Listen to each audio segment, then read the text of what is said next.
Selamat malam, ya sedulur dimanapun saudara berada. Ketemu lagi di channel Secangkir Kopi Pahit, ya.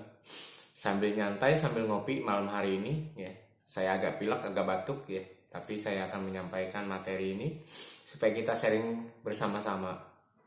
Ya, kita malam hari ini akan belajar tentang pertumbuhan iman. Ya, saya bukan rohaniawan, tetapi saya orang yang belajar, belajar dan melakukan.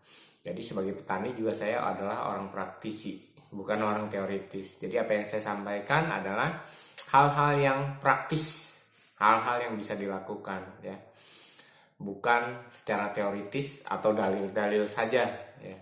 Karena saya kalau bicara teori-teori pusing. Ya, jadi kita akan bicara tentang iman. Apa itu iman? Kenapa kita punya iman, ya? Dan kenapa harus punya iman, gitu kan? Yang itu yang harus kita pelajari bersama. Apa pentingnya iman bagi hidup kita? Bagaimana kalau orang tidak punya iman, ya? Ini yang harus kita belajar bersama, ya, sambil santai. Ini bukan tausiah, ya. Ini belajar praktis bagaimana kita beriman. Bagaimana iman itu bisa timbul, ya? Jadi iman itu kalau di dalam terjemahan bahasa Indonesia percaya, ya. Nah, walaupun ya banyak hal yang lebih dari itu sebenarnya, lebih tinggi dari hanya sekedar percaya. Nanti akan kita bahas. Nah, bagaimana orang itu akan percaya? Anggaplah sekarang kita percayanya iman ini kepada Allah, gitu kan. Nah, jadi iman itu timbul kalau kita mendengar. Mendengar apa? Mendengar firman Allah, karena percayanya berimannya kepada Allah. Ya, kecuali berimannya kepada hal yang lain, maka kita pula harus belajar kepada yang lain. Tetapi karena yang kita bahas adalah iman kepada Allah, maka kita harus mendengarkan firman Allah. Jadi ketika kita mendengarkan firman Allah, akan timbul iman. Nah, karena itu firman Allah itu harus apa? Harus jelas. Firman Allah itu harus jadi petunjuk. Firman Allah itu ya bukan mantra, gitu. Orang Yahudi menulis kitab Tanakh dalam bahasa Ibrani. Nah, tidak mungkin dibaca oleh orang yang luar Ibrani. Orang Kristen dulu kitabnya ditulis dalam bahasa Yunani. Nah, tidak mungkin bisa dimengerti oleh orang-orang yang luar Yunani. Demikian juga Al-Quran ditulis bahasa Arab. Tidak mungkin bisa dimengerti oleh orang-orang di luar bahasa Arab, ya kan? Jadi seperti ada juga tertulis di situ, kami turunkan Al-Quran dalam bahasa Arab supaya kamu mengerti. Jadi supaya orang Arab yang ngerti, gitu kan? Orang di luar Arab ya tidak mengerti, kan? Jadi pemahamannya harus sampai situ. Nah, kenapa iman bisa tumbuh dari mendengar firman Tuhan? Karena firman Tuhannya kita ngerti. Nah, masalahnya di dalam perkembangan dunia manusia yang penuh dengan spiritual dan klinik, firman Allah itu kadang dijadikan mantra. Dibaca tapi tidak ngerti artinya. Ya. Kalau mau masuk surga dibaca surat ini nih, pasti masuk surga. Tetapi padahal di situ ada petunjuknya, gitu. Petunjuknya jelas dan tepat. Jadi memang harus dibaca, tahu isinya, baru kita bisa masuk surga. Tetapi kalau dijadikan itu mantra, dibaca 1000 kali, dibaca 1500 kali, semakin banyak baca, semakin cepat kemungkinan masuk surganya, gitu. Ya bukan seperti itu. Ya, karena itu di dalam ajaran agama-agama tuh selalu muncul yang namanya protestanisme atau liberalisme. Kenapa? Karena menentang tadi kaum-kaum fundamentalis, kaum-kaum orang yang menganggap bahwa firman Allah itu kayak mantra, ya. Satu surat ditulis di kertas lalu dipuasain, kan. Ada yang lucu lagi, dicelup ke dalam air lalu airnya diminum, gitu kan. Jadi aneh-aneh, gitu kan. Jadi tidak sesuai dengan petunjuk. Padahal kalau kita baca petunjuknya jelas. Misalnya Al-Quran, kitab ini tidak ada keraguan padanya, petunjuk bagi orang yang percaya, bertakwa, gitu kan. Yang sudah jelas, kitab untuk sebagai petunjuk, bukan sebagai mantra. Bukan saudara tulis lalu dimasukkan ke ikat pinggang dijadikan isim. Gitu. Bahkan juga ada yang dipuasain, ya, supaya ayatnya tuh ampuh, supaya banyak gadis-gadis pada nempel, gitu kan. Jadi harus dipahami iman itu apa. Ya, saya belajar tentang sejarah agama, ya. Ya kadang-kadang memang di dalam perkembangannya agama-agama akhirnya, karena agama itu kan buatan manusia, rohani itu memang adalah roh spiritual. Nah, ya manusia berpikir, oh ini caranya, walaupun petunjuknya tidak ada gitu kan, begini cara, begitu cara. Nah inilah yang makanya saya selalu membedakan di dalam penyampaian saya akan membedakan terus sampai kapanpun, sampai dunia kiamat. Saya akan membedakan yang namanya rohani dan yang namanya agama, karena agama adalah bagaimana konsep manusia berpikir, persepsi manusia berpikir tentang rohani, maka jadilah agama. Jadi banyak aturan-aturan manusianya lah di situ lah. Lebih ribet gitu kan dibanding kita berpikir rohani yang lebih sederhana, ya kan? Ya oke. Kita lanjut tentang iman dan percaya. Jadi iman itu punya tahapan. Kalau kita mendengar lalu kita percaya, ya, itu namanya baru percaya.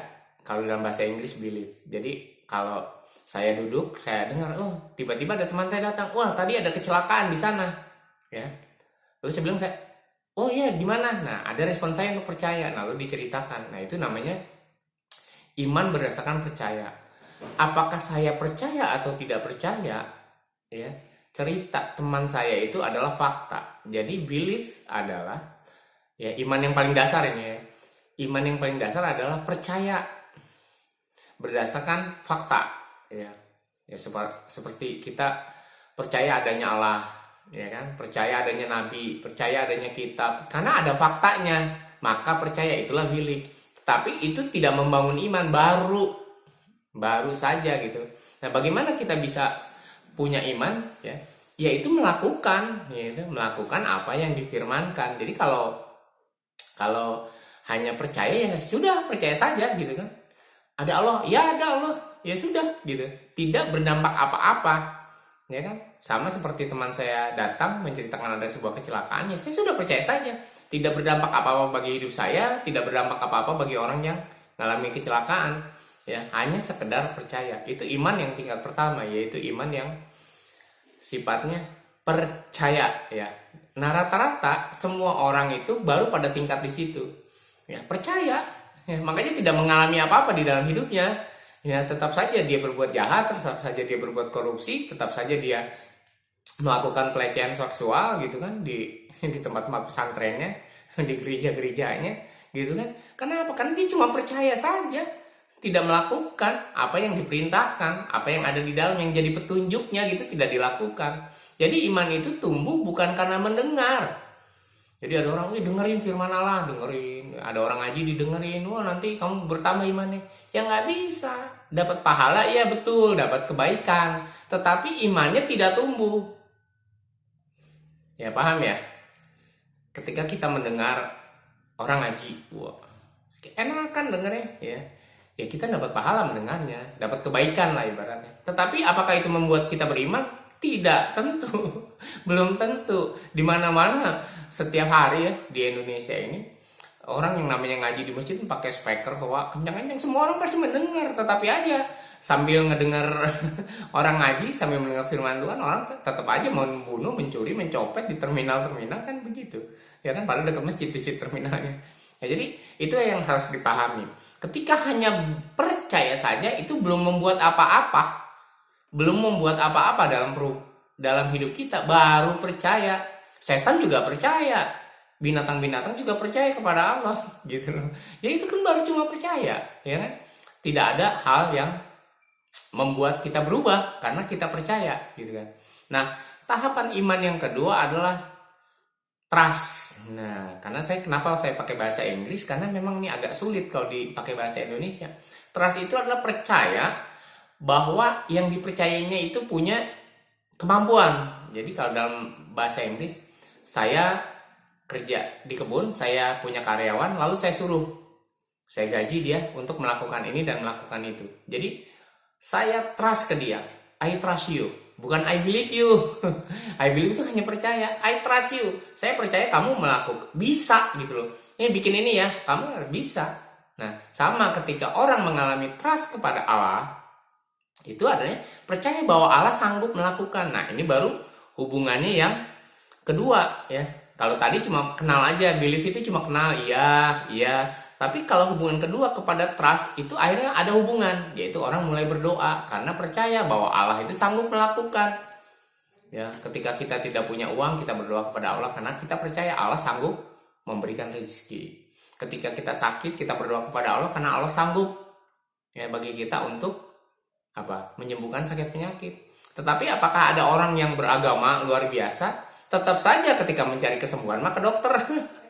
Kan artinya dia tidak trust kepada Allah. Ya walaupun sih banyak dalilnya lah, ibaratnya alasan-alasannya kan tetap harus ke dokter, tetap harus kemana gitu kan, harus ke paranormal, cari rezeki harus ini. Ya betul, tapi saya mengalami yang namanya trust kepada Allah, dia sanggup melakukan. Ketika saya mulai usaha, mulai kerjaan, saya mempercayakan semuanya kepada Allah. Allah tuh sanggup melakukan itu, sehingga dia yang menyediakan semuanya. Dan itu agak sulit untuk dijelaskan, tapi gini lah, saya punya sakit udah 9 bulan, makan obat sampai antibiotik ya, sampai rusak gigi saya semua, tulang saya juga kayaknya keropos. Nah, saya percaya bahwa Allah menyembuhkan. Lalu bagaimana Allah itu bisa menyembuhkan? Ya, itu bulan November ya, bulan Desember tidak sembuh-sembuh ya, sampai ya udah mungkin saya ada gula saya naik sehingga tidak sembuh. Tetapi sebulan yang lalu saya berdoa kepada Allah, ginilah, saya percaya Allah bisa menyembuhkan, saya bilang gitu. Dan itu udah berbulan-bulan. Jadi dari Januari saya tidak minum obat. Sekarang kan bulan Juli nih ketika saya bercerita ini. Saya bulan Juni sudah ngomong sama Allah, ya sudah Allah, saya kan percaya Allah menyembuhkan. Ya ini sambil ngopi nih ceritanya saya. Ya sembuhkanlah. Ya saya melakukan apa yang Allah mau buat deh. Buat hidup saya lakukan. Ya. Lalu saya belajar untuk taat kepada Allah. Ya saya tidak berdoa, saya cuma ngomong aja, sembuhkan.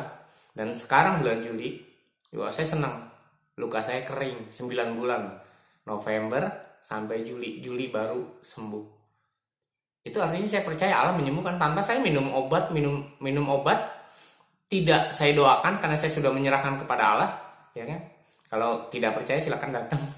Akan tanya sama istri saya, sama orang-orang di sekeliling saya itu sampai nggak bisa jalan, pincang-pincang, bahkan ketika ada acara dengan Kementerian Koperasi, waduh mereka kesian banget lihat saya gitu kan, ya karena susahnya saya berjalan karena sakitnya kaki saya. Tapi itu suatu kenyataan ketika saya percaya bahwa Allah sanggup menyembuhkan, ya terjadi. I trust Allah menyembuhkan, ya kan? I trust Allah ngasih rezeki, ya sudah gitu kan. Jadi ya tidak ada alasan lain yang harus minum obat tuh banyak. Ya bayangkan kalau saya minum antibiotik selama 9 bulan mungkin saya sudah mati, karena kan dampak obat itu sudah luar biasa. Saya minum obat cuma sekitar 1 bulan karena saya sudah, setelah 1 bulan itu lebih saya percayakan sama Tuhan. Ya sudah, saya percaya, saya trust, tinggal waktunya Tuhan mau kapan mau sembuhnya gitu kan. Ya sudah, dibiarkan. Dan itu bagi saya mujizat ya.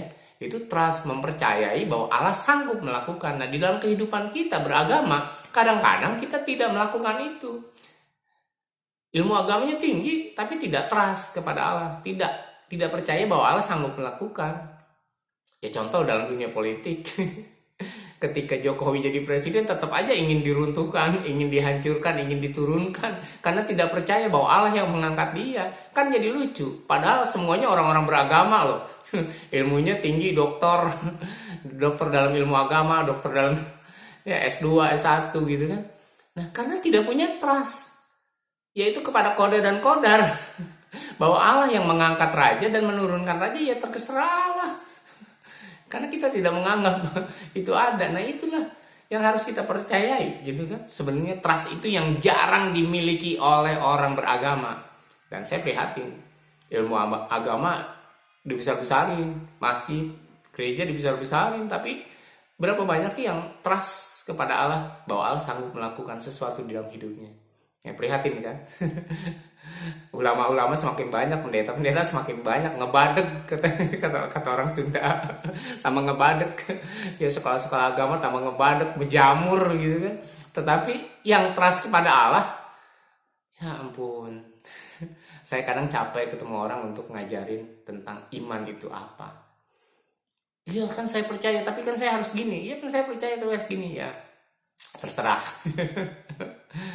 Kan yang saya ceritakan ini kenyataan. Saya tidak bicara teoritis, tetapi saya bilang ada hal yang harus kita lakukan. Bukan cuma belief, tapi harus kepada trust. Itu ketika kita membangun hubungan menjadi trust. Karena kepercayaan kan, kepercayaan sanggup melakukan. Yang selanjutnya adalah faith. Ya, di dalam bahasa Inggris lagi, aduh saya memang sulit mencarinya itu dalam bahasa Arab atau bahasa Indonesia ya, agak sulit. Faith itu adalah kepercayaan yang lebih intim, bisa berjalan bersama-sama gitu kan. Ada kepercayaan apa ya, ada kuasa di dalam keintiman itu gitu kan, bisa ngomong bersama-sama, bisa berkomunikasinya lebih dalam lagi, itu faith. Jadi kalau faith dalam bahasa Inggrisnya dikatakan apa ya, keyakinannya yang sangat besar dan mendalam ya. Karena saking besar dan mendalamnya, saudara walaupun dianiaya, saudara akan tetap berpegang teguh gitu kan. Saya ada beberapa cerita di Korea Utara, di Cina gitu, zamannya komunis ya kan. Ada orang-orang Kristen dianiaya. Mereka untuk apa ya? Untuk menjadi murtad gitu kan. Ya saya ceritakan banyak siapa? Watchmeni gitu kan. Saya cerita-cerita inilah orang-orang di sana gitu yang dianiaya oleh komunis. Dan mereka tidak meninggalkan kepercayaan mereka karena faith gitu kan. Imannya sudah mendalam. Sekalipun mereka disiksa, dicuci otaknya ya kan, dicambuk, dipukul lah, nggak dikasih makan, digantung gitu kan, berdiri ya kan, tapi mereka tidak meninggalkan. Itu yang namanya faith, iman yang begitu besar ya. Saya lucu di Indonesia kadang katanya orang pindah agama karena ekonomi. Enggak juga, karena kan hati ya. Enggak, saya sering bertanya kepada orang pindah agama karena ekonomi. Nggak ada, sebenarnya nggak ada. Tetapi orang ketika dia beriman, dia memberi orang iya, tetapi itu tidak menjadikan orang lain untuk beriman gitu kan. Yaitu sebuah cerita saja bahwa orang yang beriman itu dia punya kepedulian sosial, tetapi membawa orang lain untuk pindah agama, saya nggak yakin ya. Saya udah bertanya kepada beberapa orang, baik yang dianggap murtad maupun yang dianggap mualaf, biasanya bukan karena apa karena uang gitu ya. Ada juga, kalau zaman sekarang sih banyak. Zaman sekarang sih banyak ya, heboh-heboh di YouTube. Heboh-heboh padahal ilmu agamanya yang dari seberang dia pindah, ilmu agamanya cetek. Sehingga kalau saya mendengarnya ya ketawa aja gitu. Ini kok orang sok tahu padahal nggak ngerti apa-apa ya. Ya itu contoh adalah orang-orang yang tidak punya faith, imannya tidak mendalam gitu. Ya jadi kalau dianiaya ya sudah, ditolak aja, ingkar saja kepada imannya kepada Allah. Karena dia tidak mengalami yang namanya mujizat, dia tidak mengalami yang hubungan. Kenapa? Imannya cuma pada belief. Ya sudah. Nah, semakin banyaknya orang percaya itu kebanyakan belief, belum sampai ke faith. Kalau ke faith ya saya sudah mengalami faith. Saudara mau aniaya saya sekalipun dia misalnya, saya tetap kepada iman saya kepada Allah. Saya tidak bisa meninggalkan. Saya mengalami yang namanya mujizat, kesembuhan kaki saya. Itu salah satunya aja ya. Belum lagi bagaimana anak saya bisa kuliah dengan gratis gitu. Wah, banyak sekali lah mujizat-mujizat. Nah, faith itu kepada arah mujizat. Faith itu udah saking dalamnya ya, sama orang saking cintanya gitu. Dan hubungannya sudah terjalin, itu nggak bakal bisa diputusin ya. Kalau di dunia ini kan banyak cerita orang menjalin cinta laki-laki dan perempuan, ya udah mereka akhirnya cintanya sampai mati gitu kan. Sampai kayak gitu, cinta mati lah ibaratnya faith itu. Nah, itu adalah iman tingkat tinggi. Iman tingkat tinggi, bukan ilmu agama. Iman itu bukan ilmu agama, faith. Ada keyakinan kepada Allah. Nah, iman yang tingkat tinggi itu punya kuasa dan punya mujizat, sama seperti saya bilang. Saya bukan rohaniawan. Saya tidak pernah mengajar rohani kepada siapapun atau ngajarin anak saya ilmu rohani. Saya biasa saja di kebun. Tapi saya mengajari, yuk kita mulai melakukan. Naiklah kepercayaan kita kepada Allah. Ya kan? Iman itu kan pemberian Allah. Jadi ketika orang percaya kepada sesuatu itu juga anugerah. Jadi tidak bisa dipaksakan. Walaupun itu keluargamu sendiri, anakmu sendiri, istrimu sendiri. Ya kita berdoa saja supaya dia punya iman. Ya, tidak bisa dipaksakan. Walaupun kita kasih golok di lehernya supaya dia beriman kepada sesuatu yang sama dengan kayak ini, tidak bisa. Tapi iman itu anugerah. Anugerah itu sesuatu yang diberikan dengan cuma-cuma. Ya, kepercayaan itu dari Allah sehingga kita punya kepercayaan kepada Allah. Nah, itu yang harus kita pahami. Nah, iman itu membangun rohani, bukan membangun agama. Ya. Iman itu roh kita yang dibangun, hubungan kita dengan Allah yang dibangun, bukan membangun ritual-ritual, bukan membangun bangunan-bangunan, bukan membangun masalah-masalah sosial, bukan membangun apalagi ya adat-adat kayak gitu kan, peraturan-peraturan yang bikin tambah pusing gitu kan. Nggak seperti itu. Iman itu membangun rohani kita. Hubungan kita dengan Allah dipulihkan, hubungan kita dengan Allah mengalami kemajuan. Nah, itu sampai kepada faith itu kan. Nah, contohnya karena iman Nuh bikin bahtera, dia nggak tahu kapan hujan. Dia nggak tahu kapan banjir, tapi dia bikin bahtera itu bertahun-tahun lamanya gitu kan. Dengan peralatan seadanya, tidak ada gergaji besi, tidak ada paku, tidak ada apa ya kan. Ya, itu contohnya, ya kan. Terus dia bagaimana ngumpulin binatang, manggil satu-satu gitu kan. Ya manggil sepasang-sepasang ya gitu kan dia punya iman. Allah lah yang akan mengirim binatangnya. Lu nggak bisa bicara dengan binatang, tapi dia panggil datang, itu sampai penuh lah bahteranya dia. Yang kedua, Ibrahim ya, dalam Islam Ibrahim. Karena iman, umurnya 90 tahun ya. Ketika dia dijanjikan bahwa keturunanmu seperti bintang di langit banyaknya, dia percaya, dan umur 100 tahun dia baru punya anak. Padahal istrinya Sarah itu sudah mandul, istrinya itu sudah menopause. Dia tidak mungkin, tapi karena dia percaya sebelum dia kepada janji Allah dulu waktu dia di Ur Kasdim gitu, dipanggil supaya dia akan menjadi berkat bagi bangsa-bangsa, akan menjadi bapak bagi orang beriman katanya kan. Nah, itu yang luar biasa. Iman. Kalau tanpa iman ya umur 100 tahun, istrinya mandul, gimana punya anak secara logika, tapi dia tetap percaya bahwa Allah bisa melakukan. Karena itu dia trust. Walaupun si Sarah mandul gitu kan, sudah menopause, Allah sanggup bikin Sarah hamil. Itu yang namanya baru iman, faith. Itu yang namanya trust gitu kan. Nah, kita harus sampai ke situ kalau iman ya. Kalau nggak tanggung cuma bilip. Anjing aja percaya kepada Allah. Monyet, binatang, kucing, semua percaya kepada Allah, tapi tidak bisa nggak sampai ke arah situ ya kan. Itu yang harus kita pahami. Nah, iman itu sama seperti Yusuf. Yusuf kan waktu kecil dia mimpi-mimpi, wah bahwa dia akan menjadi raja, semua orang nyembah dia. Makanya ketika dia difitnah, dia dibuang, dia dijual, dia dipenjara, dia jalani tentang aman-aman saja, dia tidak mengeluh karena dia yakin suatu saat dia akan beneran jadi raja. Dan benar kan? Dia tidak berpikir dia akan menjadi raja di tanah Palestina kan. Ya, tapi benar dia akhirnya menjadi raja kan, menjadi orang kedua Firaun di Mesir, menjadi raja, dan semua orang nurut sama dia, termasuk Firaun nurut sama dia. Ya kan? Jadi itu yang harus dipahami. Karena dia punya iman, ya udah, dianiaya sama saudaranya, dibuang ke sumur sama saudaranya, dijual sama saudaranya, terus difitnah gitu kan, mau diperkosa, terus dipenjara, ya dijalanin aja dengan aman. Karena dia dia punya iman, dia punya trust ke Allah, dia punya faith. Apapun yang terjadi dalam hidup dia tetap tidak meninggalkan Allah. Loh ya Allah nggak adil.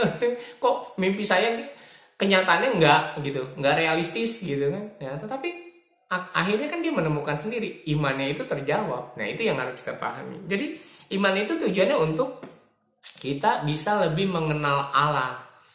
Ingat, ketika kita beragama tapi kita tidak mengenal Allah, jangan bilang kita orang beriman.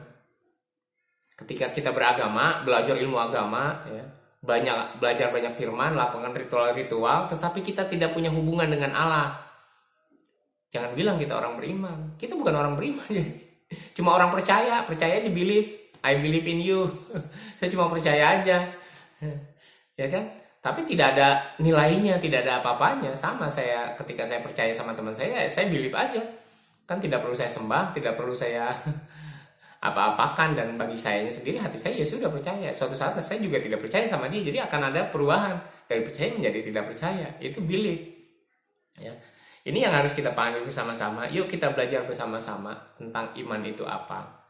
Jadi saudara yang punya agama, saya yakin orang Indonesia semuanya beragama dan baik-baik. Tetapi saya mau bilang, belum tentu semuanya beriman. Itulah kenapa akhirnya korupsi di mana-mana, agama dijadikan mainan politik, dijadikan alat bagi perpecahan karena orang itu tidak beriman. Kalau orang itu beriman, tidak akan memakai agama untuk hal yang kotor, yang jorok, apalagi memfitnah Allah, memakai nama Allah untuk mengutuki orang, mendoakan orang untuk hal-hal yang jahat terjadi. Itu tidak. Saudara, siapapun saudara, ya, termasuk kalau saudara rohaniawan, saya bilang saudara tidak punya iman. Saya yang bilang. Ya, jadi mari kita belajar bagaimana kita melakukan pertumbuhan iman. Ya, ini saya sampaikan malam hari ini supaya saudara bisa paham semua, supaya kita belajar. Tidak ada yang lebih pintar dari saya, tidak ada. Atau tak saya lebih pintar dari saudara maksudnya gitu kan? Tidak ada. Kita sama-sama belajar dan kita sama-sama menemukan, ya kan? Tetapi ketika orang sudah mencapai kepada taraf faith, luar biasa hidupnya, mujizat setiap hari terjadi dalam kehidupan kita, dan kita tahu hari ini mau melangkah kemana, besok mau buat apa, kita akan tahu ya. Jadi yuk kita belajar, kita sama-sama belajar meningkatkan kadar iman kita ya, dengan cara yang benar, jangan pakai mantra. Ya, oke. Terima kasih sudah menyaksikan, semoga bermanfaat. Jangan lupa ngopi, dan kopi kita akan memberikan pencerahan. Salam secangkir kopi.